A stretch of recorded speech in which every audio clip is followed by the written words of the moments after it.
উটের পাওয়ার দিয়ে আল্লাহ বিল চাইলেন শুধু শুকরিয়া, বৃষ্টি দেওয়ার পরে আল্লাহ বিল চাইলেন শুকরিয়া।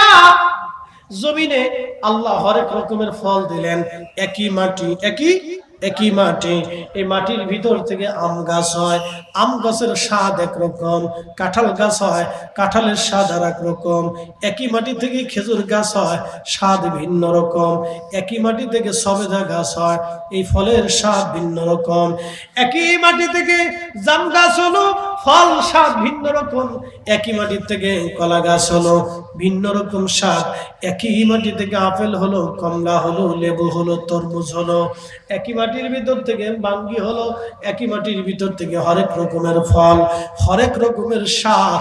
বলেন জিহ্বা কয়টা? একটা। এই জিহ্বার কারিগর কে? আল্লাহ। কোন সন্দেহ নাই। এত কোয়ালিটির ফল একই জিহ্বা দিয়ে যিনি আস্বাদন করাইলেন, একই জিহ্বা লাগাইলে কয় তরমুজ, কয় আম, কয় কাঁঠাল, কয় জাম, কয় লিচু, কয় পেঁপে, একই জিহ্বা থেকে একই জিহ্বা দিয়ে হরেক রকমের স্বাদ যিনি আস্বাদন করাইলেন, তাহলে শুকরিয়া হবে কার? আল্লাহ বিল চাই নাই, চাইছে শুধু লাইন শাকারতুম, বান্দা আমার শুকরিয়া তুমি করো, আনিশকুরলি, তোমরা আমি আল্লাহ শুকর করো। আল্লাহ শুধু এতটুকু বললেন, আনিশকুরলি, তোমরা আমায় আল্লাহ শুকর আদায় করো, তাহলে শুকরিয়া হবে কার? এত রকমের ফল ফ্রুট আল্লাহ যা কিছু দিলেন, এটা কার নিয়ামত? আল্লাহর নিয়ামত। একই পানি, একই কথা বলেন, একই পানি, এই একই পানির ভিতরে হরেক রকমের মাছ হলো। আল্লাহ মিঠা পানিতে এক ধরনের মাছ, সমুদ্রে গেলে আর এক ধরনের মাছ, সমুদ্রের পানির লোনা। দেখবেন আপনি যদি মিঠা পানির মাছ সমুদ্রে ছেড়ে দেন, ও মাছ এমনি মারা যাবে, আর সমুদ্রের মাছ যদি মিঠা পানিতে নিয়ে আসেন, ওই মাছ মারা যাবে। দেখেন পৃথিবীতে স্থল ভাগে আল্লাহ পানি দিয়ে দিলেন মিঠা, আবার সমুদ্রের ভাগে আল্লাহ পানি দিয়ে দিলেন লোনা। ওই লোনা পানির ভিতরে মাছ বানাইলেন কোটি কোটি কোটি কোটি মন মাছ। প্রত্যেক বছর জেলেরা মেরে মেরে পৃথিবীতে মাছ পাঠায়, পৃথিবীর কোটি কোটি 800 কোটি মানুষ ওই মাছ খাইলো, কিন্তু এত সমুদ্রের মাছ খাইয়া এই মানুষেরা কখনো শেষ করতে পারে না। বলেন তো যিনি এই নিয়ামত দিলেন তিনি কে? তাহলে এই নিয়ামতের বিনিময়ে আল্লাহ মনে হয় টাকা পয়সা চাইছে? আল্লাহ শুধু বললেন আনিশকুরলি, তোমরা আমার শুকর আদায় করো। তাহলে এই সমুদ্রের ভিতরে যত মাছ আছে, এই মাছ এবং এই খাবার আল্লাহর দেওয়া নিয়ামত। এই সমুদ্রটাও আল্লাহর নিয়ামত, এই নদী আল্লাহর নিয়ামত, এই ঝর্ণা আল্লাহর নিয়ামত, এই পানি আল্লাহর নিয়ামত, এই গাছ আল্লাহর নিয়ামত, এই মাছ আল্লাহর নিয়ামত, এই ফল আল্লাহর নিয়ামত, এই বাবা আল্লাহর নিয়ামত, মা আল্লাহর নিয়ামত, এই সন্তান আল্লাহর নিয়ামত, এই দুনিয়া আল্লাহর নিয়ামত, নারী আল্লাহর নিয়ামত, পুরুষ আল্লাহর নিয়ামত, এই সমাজ আল্লাহর নিয়ামত, এই চাঁদ আল্লাহর নিয়ামত। ধরেন পৃথিবীতে সব আছে, কিন্তু সূর্যের আলো নাই। সব আছে কিন্তু সূর্যের, তাহলে কি হবে? সব শেষ। ইট, একটা ইটা ঘাসের উপরে রেখে দিবেন, 15 দিন পরে ইটা উঠানোর পরে দেখবেন নিচে যা আছে সব সাদা হয়ে গেছে। তার মানে ওখানে সূর্যের আলো যায় নাই। সূর্যের আলো না দেওয়ার কারণে যদি ঘাস মরে যায়, পৃথিবীতে যদি 6 মাস সূর্যের আলো না আসে, মানুষ মারা যাবে, গাছ মারা যাবে, পশু পাখি মারা যাবে, মাছ মারা যাবে, সমুদ্র মারা যাবে, সবকিছুর ভিতরে অস্বস্তি লেগে যাবে, দাঙ্গা হাঙ্গামা, অশান্তি, বিশৃঙ্খলা, খুন খারাপি এসে লেগে যাবে, ফসল হবে না, খাবার দাবার বন্ধ, নানান কিচ্ছা কাহিনী। তার মানে সূর্য আল্লাহর নিয়ামত। কি কথা কোন ঠিক কিনা?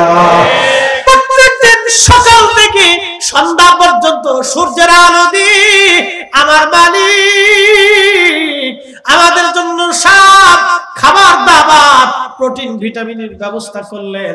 তাহলে সূর্য কার নিয়ামত? এবার আসেন রাত আসছে। কি আসছে?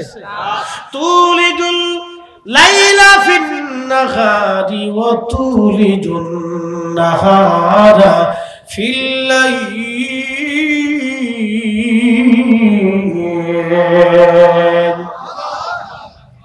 আল্লাহর কোরআন বলতেছে রাত থেকে দিন বের করি, দিন থেকে আমি আল্লাহ রাত বের করে নিয়ে আসি। গহিরার মুসলমান খুব মনোযোগের সাথে শুনবেন। আহা, এই যে রাত আল্লাহ দিলেন, যদি রাত আল্লাহ নাই দিতেন তাহলে আপনি ঘুমাইতেন কেমনে? রাতের ঘুম দিনে কাবার হয় না। রাতের ঘুম দিনে, রাত 12টা বেজে গেলে দেখবেন গ্রামে একবারে সব ঠান্ডা, স্তব্ধ, শব্দ নাই, খালি ব্যাঙে মাঝে মধ্যে কুরুত কুরুত করে, ওই আপনার ওই যে ঝিঝি পোকায় ঝিঝি করে, তাছাড়া আর কোনো শব্দ নাই। রাত আসলে পাখিরা স্তব্ধ, রাত আসলে পশু পাখি ঘুমে, গরু ঘুমে, ছাগল ঘুমে, সব পশুরা ঘুমে, শুধু শিয়াল আর কুত্তায় ঘুমায় না, ওরা শুধু দাবনা দাবি করে আর চোরে ঘুমায় না, আর আল্লাহর ওলিরা ঘুমায় না, ঠিক কিনা? চোরে ঘুমায় না, চোরে, আচ্ছা চোরে যে ঘুমায় না ওর কি সওয়াব হয়? বুঝে যান, চোরে ঘুমায় না কিন্তু ওর নেকি নাই, কারণ ওর উদ্দেশ্য খারাপ। ওর উদ্দেশ্য কি? আমরা ধরে মাহফিল দিলাম আজকে মিলাদুন নবীর মাহফিল, আজকে রাত জেগে বসে রয়েছি, উদ্দেশ্য আমরা আল্লাহকে খুশি করা, ঠিক কিনা? হ্যাঁ, বুঝে যাবেন, উদ্দেশ্য হলো সব মেন নিয়ত। চোরে ঘুমায় না কিন্তু চোরের একটা নেকিও হয় না, কারণ কি? চোরের উদ্দেশ্য খারাপ। আল্লাহর ওলি ঘুমায় না, আল্লাহর ওলি ঘুমায় না কিন্তু সারা রাত তার নেকিতে পার হয়, কারণ তার উদ্দেশ্য ভালো, ঠিক কিনা? এক পুকুর ঘাটে সকালবেলা দুইজনে হাত মুখ দিতে গেছে, পূর্ব কোণে একজন, পশ্চিম কোণে আর একজন। তো পশ্চিম মোড়ায় উনি প্রত্যেকদিন তাহাজ্জুদ পড়ে রাত 3টের সময় উঠে গোসলখানায় এই পুকুর ঘাটে যায় গোসলের জন্য, এই অজু করার জন্য বসে গেছে। তো উনি অজু করতেছে, দেখতেছে পূর্ব ঘাটে আরেকজন হাত মুখ ধুইতেছে, মনে হচ্ছে অজু করতেছে। তখন যিনি তাহাজ্জুদ পড়ে ইনি চিন্তা করে, আল্লাহ, ভাবছিলাম আমি একাই তাহাজ্জুদ পড়ি, এখন না দেখি ওই পাশে আরেকজন তাহাজ্জুদ গুজারি বান্দা এসে অজু করতেছে, ওই পাশে যে আইছে এটা হলো চোর। চুরি টুরি করিয়া হাত মুখ ধুতে বইসা হাতে চিন্তা করে, আল্লাহ, ভাবছিলাম আমি চুরি করি, চোর আর একটা হয়েছে। চোরের চিন্তা চোরের মতো, নামাজের চিন্তা নামাজের মতো, ভালো মানুষের চিন্তা ভালো মতো, চোরের চিন্তা চোরের মতো। আমরা যারা সুন্নি, আমরা এসেছি আল্লাহকে খুশি করার জন্য মিলাদুন নবীর মাহফিলে, আমাদের উদ্দেশ্য আল্লাহ তার নবীকে খুশি করা। আর যারা এটার বিরোধিতা করে তাদের চিন্তা ওই খারাপ লোকের মতোই, কথা কোন ঠিক কিনা? কথা ক্লিয়ার না ভেজাল আছে? একবার ক্লিয়ার করে দিচ্ছি। জ্ঞানী যারা বুঝে তারা শুধু ইশারা, নাদানের বুঝাইতে পারে আছে কে কোথায়। জ্ঞানীর মতো জ্ঞানী হলে অল্প কথায় বুঝে, কচুর মতো কচু হলে অল্প জালে সিজে।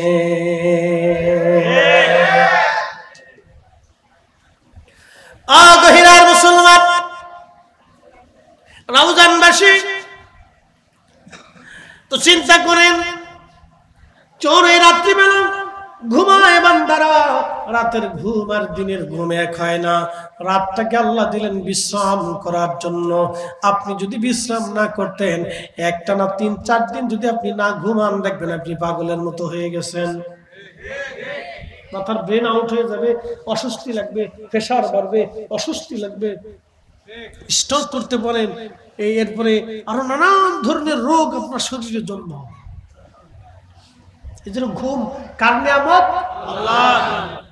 তাহলে এর বিনিময়ে আল্লাহ টাকা পয়সা চাইছে, ঘুমের ওষুধ খাওয়া লাগে প্রত্যেক দিন, তাই না? তাহলে প্রত্যেক দিন একটা করে যদি ওষুধ খান, তো একটা ঘুমের বড়ির দাম কত? ডাক্তার আছে কেউ?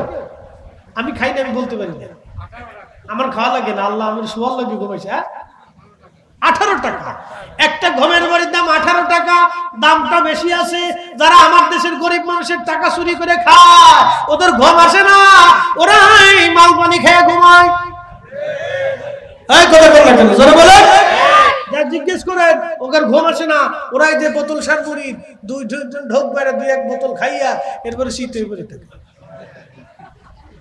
ঘুম আসে না। তো আল্লাহ এই নিয়ামত কেড়ে নিয়েছে তার কাছ থেকে, কারণ অনেক গরিব মানুষের ঘুম কেড়ে নিয়েছে। তো কথা কর না কেন?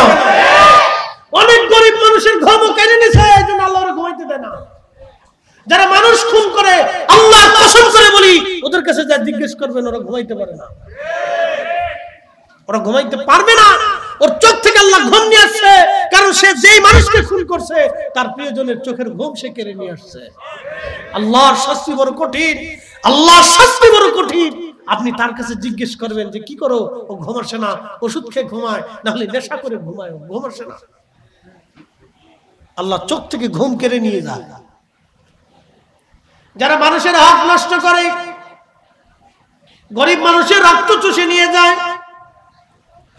ওদের চোখের ঘুম আল্লাহ নিয়ে চলে যায়, ওরা ঘুমাইতে পারে না। ওষুধ খেয়ে বোতল খেয়ে তারপরে ঘুমাইতে হয়, শান্তি নাই বাবা, শান্তি নাই। এই ঘুমটা আল্লাহর নিয়ামত, বিনিময়ে আল্লাহ টাকা পয়সা চাই নাই, আল্লাহ শুধু চাইছে আনিশকুরুলি, বান্দা আমার শুকর আদায় করো। একবার জোরে বলবেন কি আলহামদুলিল্লাহ। আল্লাহুম্মা সাল্লি আলা সাইয়্যিদিনা মাওলানা মুহাম্মাদ ওয়া আলা আলি সাইয়্যিদিনা।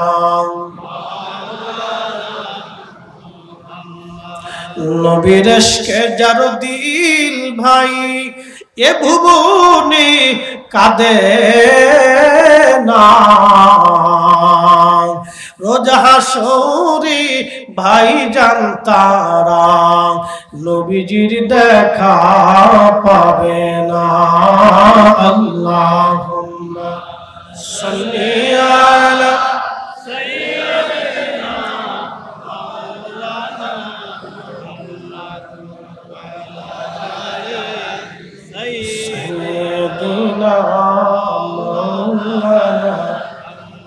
একটু জিকিরে লা ইলাহা ইল্লাল্লাহ, লা ইলাহা ইল্লাল্লাহ, লা ইলাহা ইল্লাল্লাহ, হক লা ইলাহা ইল্লাল্লাহ। হাসবি রাব্বি জাল্লাল্লাহ মা ফি কলবি গায়রুল্লাহ।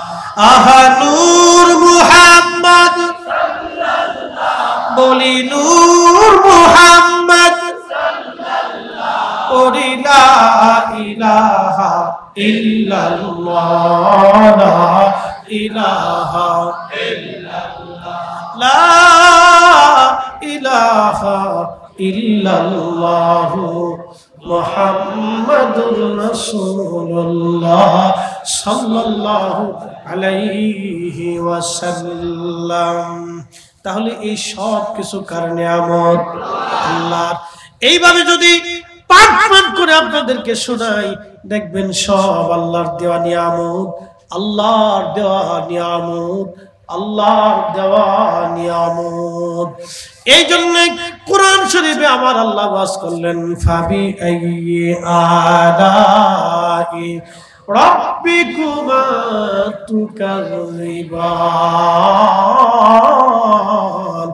ও মানুষ আর জিন, তোমরা বলো আমি আল্লাহর দেওয়া কোন কোন নিয়ামত তুমি অস্বীকার করবা?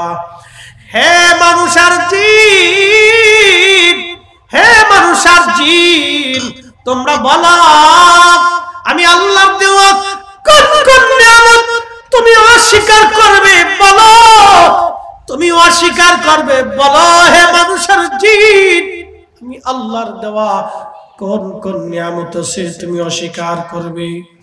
আল্লাহর দেওয়া এমন কোন নিয়ামত নাই যেটা আমরা অস্বীকার করতে পারবো। এখন বলি, বলেন আল্লাহ সূর্য দিল, আসমান দিল, নক্ষত্র দিল, পৃথিবী দিল, আবহাওয়া দিল, অক্সিজেন, হাইড্রোজেন, নাইট্রোজেন, খাবার দাবার, যত কোয়ালিটির নিয়ামত আল্লাহ দিল, বলেন আমার নবীর চাইতে বড় নিয়ামত আছে?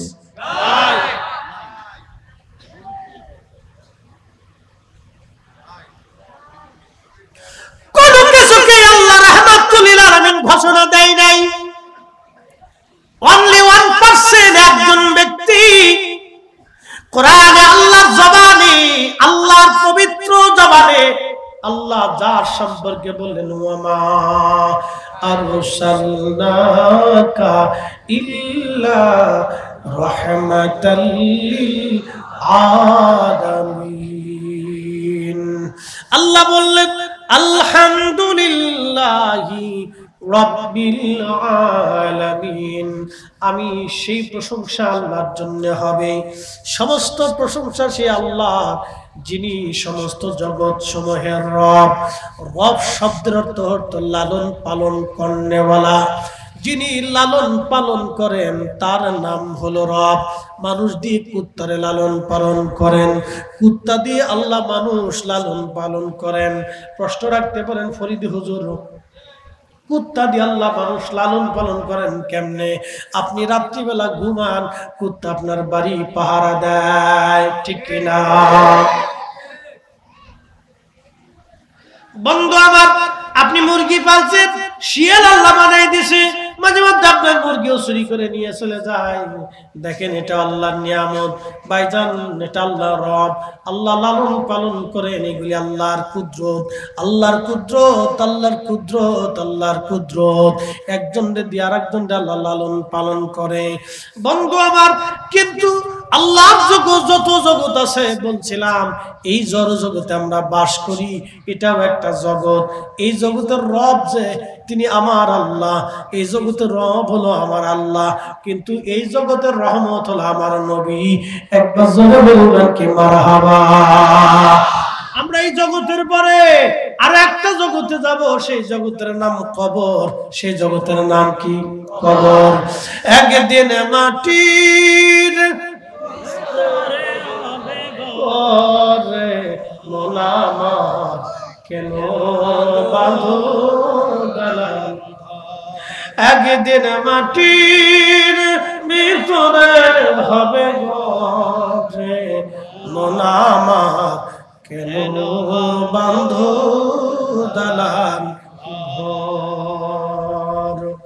ওই কবরে আমরা চলে যাব, অবশ্যই কবরের দেশে চলে যাব। ওই দিন আল্লাহ বলেন ওই জগতের রব আমি, ওই জগতের রহমত আমার নবী। সুবহানাল্লাহ বলা যাবে না। বলে প্রশ্ন রাখবেন ফরিদ হুজুর, ওই জগতের রহমত নবী কেমনে হবে? বুঝাই দিয়ে যায়। আপনি আজকে মারা গেলেন, 24 ঘন্টার ভিতরে আপনার দাফন কাফন হবে, ঠিক কিনা? 24 ঘন্টা পার হলে শরীর থেকে গন্ধ আসবে। এই জন্য সবাই 24 ঘন্টার আগে আপনাকে দাফন কাফন করবে।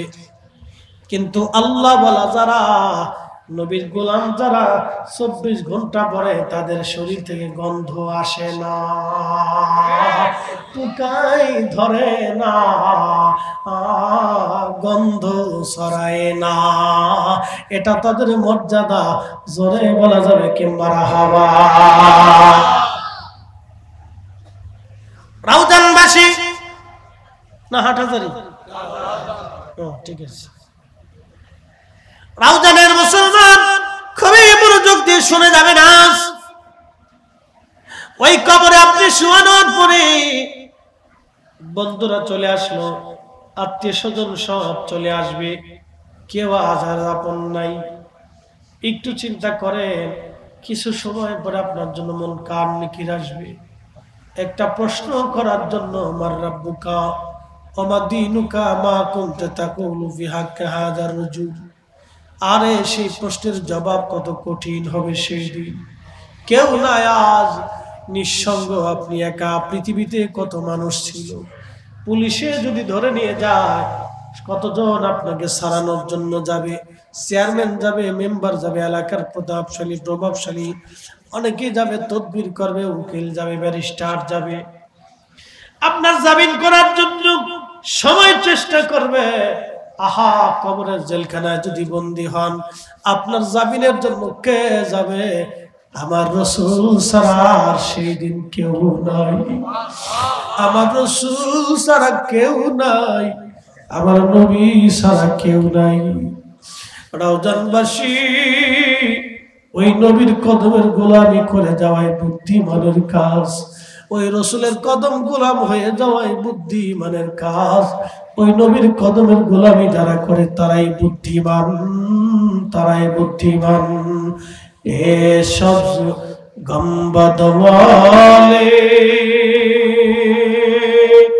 मंजूर दुआ करना,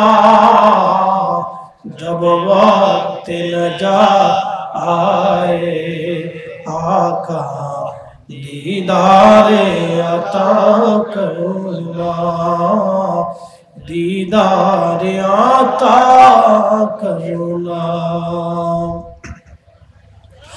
मैं कब्र अंधेरी में घबराऊंगा जब तन्हा में, कब्र अंधेरी में घबराऊंगा जब तन्हा, इमदाद मेरी करने आजान रसूल अल्लाह, इमदाद मेरी करने आजान रसूल अल्लाह। रोशन मेरी तुर्बत को लिल्लाह जरा करना, जब वक्त नजा आए आका दीदारे अता करना, दीदारे अता करना। अल्लाहुम्मा सल्ली अला सय्यिदिना मौलाना मुहम्मद व अला आलि सय्यिदिना मौलाना मुहम्मद। प्यारा उजाনের মুসলমান, ওই কবর বড় কঠিন জায়গা। আহা, প্রথম 2-3 দিন সন্তানরা হয়তো সকালে ফজরে একবার যাবে, কিন্তু বুঝাই দিয়ে যায় গহিরার মুসলমান, ওই সন্তানরে রাতে না দেখলে আপনার ভালো লাগে নাই, সকালে না দেখলে ভালো লাগে নাই। হাতে করে নিয়ে গেলেন স্কুলে মাদ্রাসায় পৌঁছাইলেন, ছুটি হওয়ার সঙ্গে সঙ্গে আবার নিয়ে আসলেন, সন্তানকে কাঁধে করে কোলে নিয়ে ঘুরে বেড়াইলেন। মা সন্তান না দেখলে ভালো লাগে নাই। সেই সন্তান বাবা মারে কবরে রেখে আজকে চলে গেল। আজকে 3 দিন 4 দিন 7 দিন কোন রকম সকালে একবার আসে, 7 দিন পরে এরপরে আর আসে না, পরের সপ্তাহে হয়তো একবার আসে, এরপরে চলে গেল মাসে হয়তো একবার আসে, তা ভুলে গেল। এরপরে বছরে আর একবার সন্তান কবরের কাছে আসে না। বন্ধু গহিরার মুসলমান, যে বন্ধুর জন্য আপনি নিবেদিত প্রাণ, সেই বন্ধু আজ আপনাকে ভুলে গেল, আপনার কবরে কবর দিয়ে চলে গেল। হয়তো ফাতিহার সময় আসবে, দুবার চলে গেল, আর খবর নাই, মনে নাই। আত্মীয় স্বজনরা 2-3 দিন মাস খানিক স্মরণ করার পরে out of sight out of mind, চোখের আড়াল হয়ে গেল। মানুষগুলি ভুললো, কেউ তার মনে রাখে না। বন্ধুরা ভুলে গেল, আত্মীয় স্বজন ভুলে গেছে, বিবি আজকে ভুলে গেল। একটা চিন্তা করবে বিবি, আরে স্বামী যদি না থাকে আমার কি উপায় হবে, স্ত্রী কান্দে আমার কি হবে, সন্তান কান্দে আমাদের কি হবে। আজ বাবা এতিম বানায় চলে গেল, সবাই নিজের চিন্তায় কান্দে, কেউ কাঁদে না আল্লাহ আমার স্বামী কবরে কি হবে, তার আমার আব্বার কবরে কি হবে, আমার মায়ের কবরে কি হবে, এই কবরের চিন্তায় কান্দে না। ছেলেরা কাঁদে আমার কি হবে, বিবি কাঁদে স্বামী চলে গেল আমার কি হবে, সবাই নিজের চিন্তায় কাঁদে আমার কি হবে। কিন্তু কবরে আপনার কি হবে এই চিন্তায় কেউ কাঁদে না। এই একজনই চিন্তা করবে, তিনি নবী। ওই নবীর দুনিয়া থেকে খুশি করে যান, ওই রাসূলের গোলামি করে যান, ওই নবীর খুশি করে যান। ওই রাসূলকে রাজি করে দেন, ওই নবী আপনার কবরে রহমত রহমত রহমত রহমত রহমত, দুনিয়াতেও রহমত, কবরেও রহমত, হাসরের বিরাট মাঠ, সবাই নফসি নফসি করতে থাকবে। সবার কি চিন্তা, হয় আমার জিন্দেগি, হয় আমার জীবন, আমার কি উপায় হবে। আল্লাহ রাসূল বললেন কিয়ামতের ময়দানে চার স্থানে সন্তান বাবা মাকে ভুলে যাবে, বাবা মা সন্তানকে ভুলে যাবে। আমার রাসূল কত বড় নিয়ামত, আমার নবী কত বড় রহমত, বাস্তবতা থেকে না বললে বুঝবেন না। রাউজানের মুসলমান, মেশরের কঠিন মাঠে আল্লাহ নবী উম্মত উম্মতকে ভুলে যাবে, মা সন্তানকে ভুলে যাবে, সন্তান মাকে ভুলে যাবে। প্রথম নাম্বার হলো আহা মিজানের পাল্লার কাছে, মিজানের পাল্লায় যখন ওজন মাপা হবে, কার নেকের পাল্লা ভারী, কার গুনার পাল্লা ভারী, যখন ওজন শুরু হয়ে যাবে, সন্তান মাকে ভুলে যাবে, মা সন্তানকে ভুলে যাবে, বাবা কলেজের টুকরা ছেলেকে ভুলে যাবে, মেয়ে বাবাকে ভুলে যাবে, বন্ধু বান্ধব আত্মীয় স্বজনের খবরই থাকবে না। আল্লাহ রাসূল বলেন উম্মত এই জায়গায় কেউ কারো পরিচয় দিতে চাবে না, সবাই নিজের চিন্তায় পেরেশান। এখন কি নেকির পাল্লা ভারী হয় না গুনার পাল্লা ভারী হয়ে যায়? যদি গুনার পাল্লা ভারী হয়, আজকে জিন্দেগি বরবাদ, আজকে জীবন বৃথা হয়ে যাবে, আজ জিন্দেগি বৃথা হয়ে যাবে। আল্লাহ নবী বলতেছে সাহাবীরা রে, এই দিন কেউ কারো কথা মনে রাখবে না, সবাই যার যার চিন্তায় পেরেশান হয়ে যাবে, সবাই চিন্তায় পেরেশান হয়ে কবলে ভাঁজ পড়ে যাবে। সেই দিন পেরেশানিতে দুনিয়ার হাসরের মাঠের কারো কথা তার মনে থাকবে না। আল্লাহর হাবিব বলেন দুই নাম্বার, ওই বান্দা ডান হাতে আমলনামা হবে নাকি বাম হাতে আমলনামা হবে, এই চিন্তায় সে পেরেশান হয়ে যাবে। আজকে যদি ডান হাতে আমলনামা হয় তাহলে নাজাত হয়ে গেল, আর যদি বাম হাতে আমলনামা হয় বান্দা ধ্বংস হয়ে যাবে। ডান হাতে আমলনামা হলে সামনে দিয়ে তার হাতে ডান হাতে আমলনামা দিয়ে দেওয়া হবে, বাম হাতে আমলনামা হলে পিছনে রাস্তা দিয়ে বাম হাতে তার আমলনামা দিয়ে দেওয়া হবে। আমলনামা বন্টনের সময় এক এক করে ডেকে ডেকে আল্লাহ আমলনামা দিবে। আব্দুল করিম, বাবার নাম আব্দুর রহিম, দাঁড়ায় যাবে।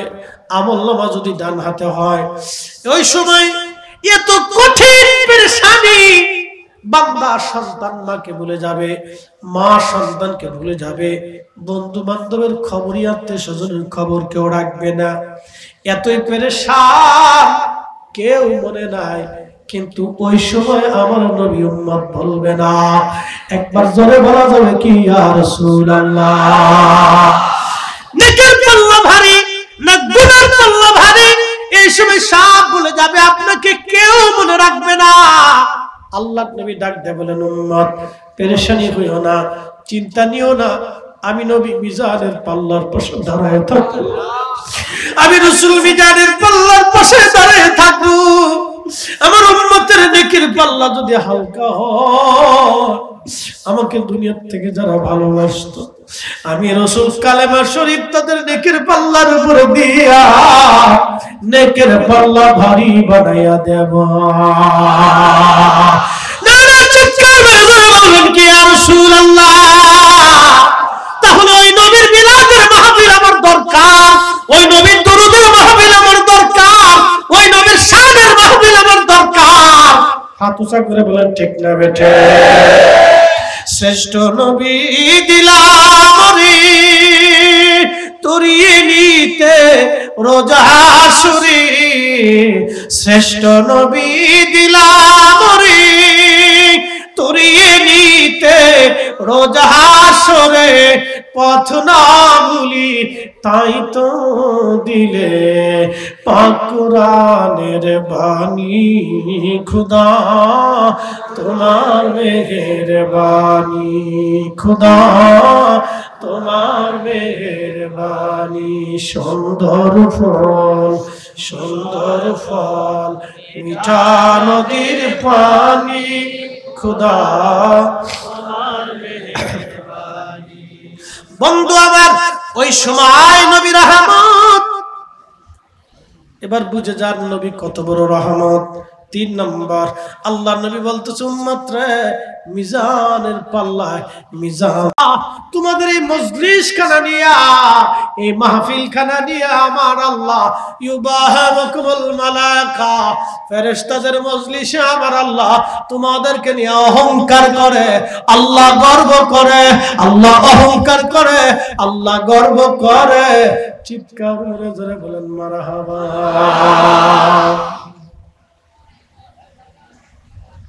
তাহলে মাহফিলে গর্বকার আসতে হয়ে গেল না? গর্বকার খুশি হয় কে?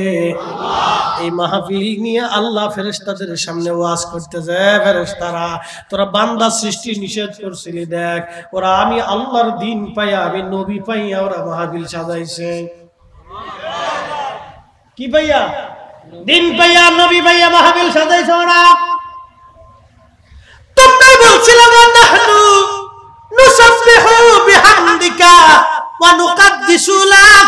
তোমরাই না বলছিলেন, তোমরাই বলে খালি ইবাদত করবা, তোমরাই বলে হাম করো, তোমরাই বলে জিকির করো, তোমরাই বলে প্রশংসা গাও, তোমরাই বলে সিজদা দাও।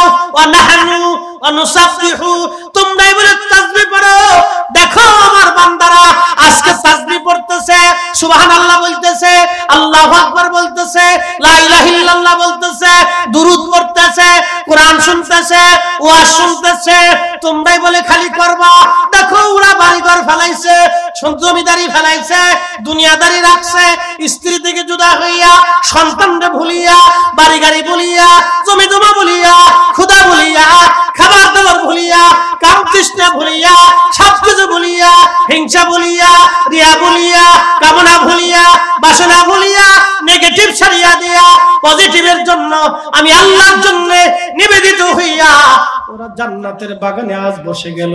ও ফেরেশতারা তোমরাই বলছো তোমরাই নাকি শুধু ইবাদত করবা। দেখো আমার বান্দারা আজকে আমি আল্লাহর দিন পাইয়া আমার নবী পাইয়া ওরা মাহফিল সাজাইয়া জিকিরে বসে গেছে। ফেরেশতারা তোমরাই বলে জিকির করবা, দেখো আমার এই বান্দারাও জিকির করতেছে। একবার জোরে বলবেন কি আল্লাহু আকবার। তাহলে মাহফিল হবে না বন্ধ হবে? আওয়াজ তো মনে হচ্ছে দুর্বল, মনে হচ্ছে বন্ধ। জোরে বলেন হবে না বন্ধ হবে? তুষে করে বলেন হবে। আল্লাহ কবুল করে বলেন আমিন। এর চেয়ে যদি না বুঝেন তাহলে আপনারা জোর করে বোঝানোর মতো ক্ষমতা আমার হাতে নাই, ঠিক কিনা? এত পরিষ্কার করে দেওয়ার পরেও যদি আপনি না বুঝেন তাহলে আমার আর বোঝার ক্ষমতা নাই। তাহলে রাসূলের চেয়ে বড় নিয়ামত আর কিছু আছে? তাহলে নবীর জন্য শুকরিয়ার দরকার আছে কিনা নাই? লাইন শাকারতুম, ওই যে আয়াত বলছিলাম এটা শেষ করে দে। লাইন শাকারতুম, তোমরা আমার শুকর করো। ওয়ালাইন কাফারতুম, কুফরি করো না, অস্বীকার করো না, নাফরমানি করো না।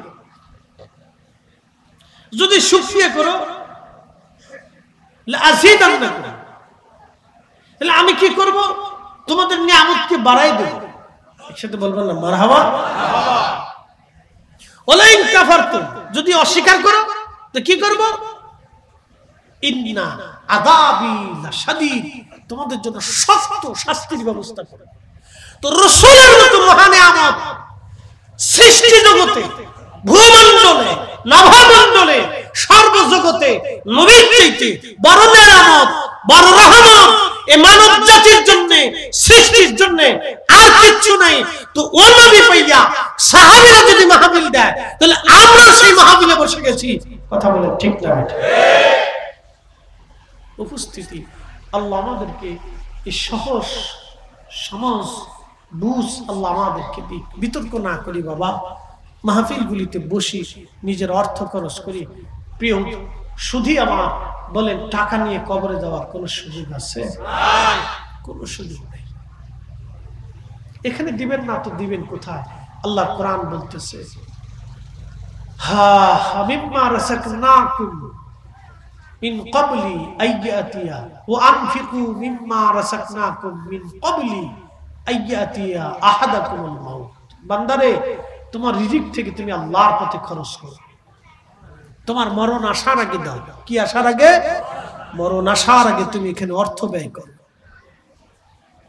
তোমার মৃত্যু আসার আগে তুমি এখানে অর্থ ব্যয় করো।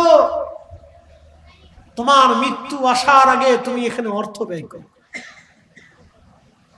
আর যদি ব্যয় না করতে পারো, কিয়ামতের ময়দানে হাত কামড়াবে, কঠিন হবে শরীর, হাত কামড়াইয়া গোশতগুলি টেনে টেনে ছিঁড়ে ফেলবে আর বলবে ফায়াকুলা রাব্বি, ও আমার রব, লাউলা আখারতানি ইলা আজালিন করিব, আমাদেরকে আবার দুনিয়াতে পাঠায় দেন, জীবন আবার দেন, আবার দুনিয়াতে পাঠান, ফাসাদদাকা, বেশি বেশি করে সদকা দিব, বেশি বেশি করে তুমি আল্লাহর পথে আমরা আমাদের অর্থগুলি ব্যয় করব। অনেকের কাছে যদি টাকা চান তো অনেকে বলে টাকা দিয়ে কি করবা? বলে মাহফিল। বলে মাহফিলটা হবে কি?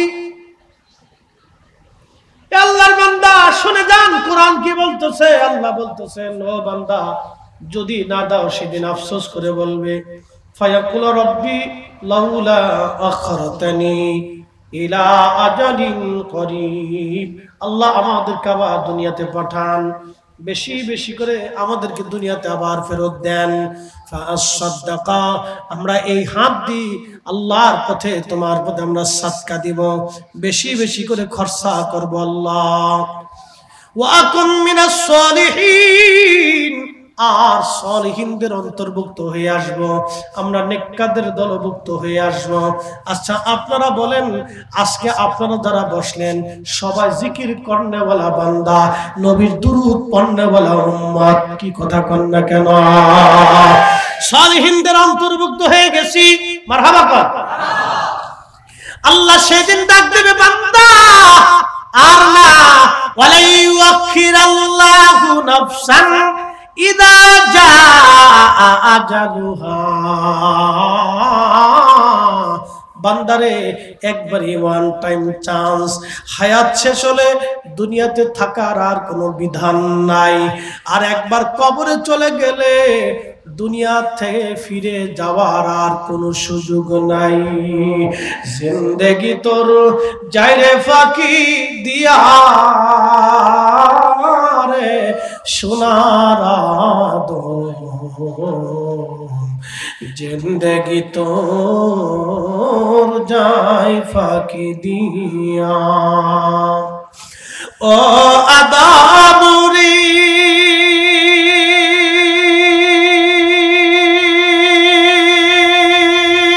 পাক ধরিয়া গেছে দাড়ি, দন্ত আছে গোটা চারি, সমন জারি গিয়াছে করিয়ারে সোনার জিন্দেগি তো যাই ফাঁকি দিয়া, জিন্দেগি তোর যাই রে ফাঁকি দিয়া রে সোনার জিন্দেগি তো যাই ফাঁকি দিয়া। সালাতুন ইয়া রাসূলুল্লাহ আলাইকুম, আহা জবান খুলে সালাতুন ইয়া রাসূলুল্লাহ আলাইকুম, সালামুন ইয়া হাবিবাল্লাহ আলাইকুম। তাহলে আপনারা বলেন, এই নবী পাই আপনারা খুশি না বেজার? আচ্ছা আপনারা বলেন, এই রাসূল যদি না আসতো তাহলে দিন পাইতাম, ঈমান পাইতাম, নামাজ হতো, রোজা হতো, জিকির আসতো। এই নবী না পেলে ঈদ পাইতাম, কুরবানি, হজ, রোজা, যাকাত, কুরবানির ঈদ হতো না, রমজানের ঈদ হতো না, ঈদুল ফিতর না, ঈদুল আজহাও না। এই জন্য আমরা বলি সকল ঈদের সেরা ঈদ, সকল খুশির সেরা খুশি আমার নবীর আগমনের খুশি। কি কথা কর না কেন, ঠিক কিনা? ঈদ মানে খুশি, জীবনের সব খুশির চাইতে বড় খুশি আমার নবী আগমনের খুশি। জীবনের সব খুশির চাইতে বড় খুশি, জীবনের সব ঈদের চাইতে বড় ঈদ আমার নবী পাওয়ার ঈদ। ঠিক কিনা? এই ঈদ শরীয়তের ঈদ না, এটা হলো নবী পাওয়ার আনন্দ। ঠিক কিনা? যদি শরীয়তের ঈদ বানাইতাম তাহলে 2 রাকাত নামাজের ব্যবস্থা হতো। কি কথা বললে? যদি শরীয়তের ঈদ বানাইতাম 2 রাকাত নামাজের ব্যবস্থা হতো, খুতবার আয়োজন হতো, দিন তারিখ নির্দিষ্ট হতো, টাইম ওয়াক্ত নির্ধারণ করতাম। আমরা এই ঈদ বানাই নাই, এই ঈদ উম্মতের সারা জীবনের ঈদ। কি কথা বলেন, ঠিক কিনা? আমার নবী পাওয়ার ঈদ, এর চাইতে বড় ঈদ আর কি হতে পারে? যে নবীর কারণে কুরআন পেয়েছি, যে নবীর কারণে ঈমান পেয়েছি, যে রাসূলের কারণে আখিরাতে মুক্তি পাবো, হাসরে নাজাত, আমল কম, ইয়াকিন কম, হায়াত কম, জান্নাতে যাব সবার আগে। ওই নবীর কারণে কুনতুম খায়রা উম্মাহ হয়েছি, সর্বশ্রেষ্ঠ জাতি হয়েছি। আমাদের নেকি কম কিন্তু জান্নাতে সবার আগে, হায়াত কম, উচ্চ মাকাম হবে বেশি। ওই নবীর কারণে এত বড় নিয়ামত পাইলাম। ওই নবী পাওয়ার খুশি সবচেয়ে বড় খুশি, ওই নবী পাওয়ার ঈদই সবচেয়ে বড় ঈদ। যারা ঈদ ঈদ করে আপনারা আমাদের বেদাতি বলতেছেন, যদি বেদাতি বলতে চান তাহলে আমরা নামাজ বানাইলাম না, রোজা বানাইলাম না, খুতবা হলো না, দিন তারিখ নির্দিষ্ট হলো না, ওয়াক্ত নির্ধারিত হলো না, আমাদের জীবনের সব সময়ের জন্য নবী পাওয়ার ঈদ। তবে রবিউল আউয়াল মাস আসলে এই মাসে সবাই বেশি বেশি করে মাহফিল সাজায়। এটা আল্লাহর কৃতজ্ঞতা, আল্লাহর শুকরিয়া। আমরা নবী পাইয়া আল্লাহর কৃতজ্ঞ হলাম, শুকরিয়া আদায় করলাম। এটা আমাদের জীবনের বড় পাওয়া। কথা বলেন ঠিক কি না? এখন কেউ মনে না করলে তো আমি জোর করে মনে করাইতে পারবো না। ঠিক কি না? কেউ যদি রাসূল পাইয়া আনন্দিত না হয় সেটা তার ইচ্ছা, আমি তার জোর করে এটা করতে পারবো না। এটা আমার মানে ক্ষমতার বাহিরে। না মানতে পারে, আমার ব্যাখ্যা তার কাছে পছন্দ হয় না, না হতে পারে, তাতে আমার কি আসে? ঠিক কিনা? আমরা রাসূল পাইয়া এর চেয়ে বড় ঈদ আমাদের জীবনে আর কিছু হতে পারে? এটা সবচেয়ে বড় ঈদ আমাদের কাছে। এখন তার কাছে মনে নাও হতে পারে, না হতে পারে। আমরা উম্মত, আল্লাহর হাবিবের চেয়ে বড় নিয়ামত আমাদের জন্য আর জীবনে কিছু। এত বড় নিয়ামত পাওয়ার কারণে আমরা খুশি, আনন্দিত। এটাই আমাদের ঈদ। ঠিক কিনা? আল্লাহ আমাদেরকে এই ঈদ খুশিতে আমাদের জীবনটা ভরে দিক, আখিরাতে নাজাত করে দিক। এসেছেন যত নবী সকলের ইমাম, সালাম নবী তোমায় হাজারো সালাম। ইয়া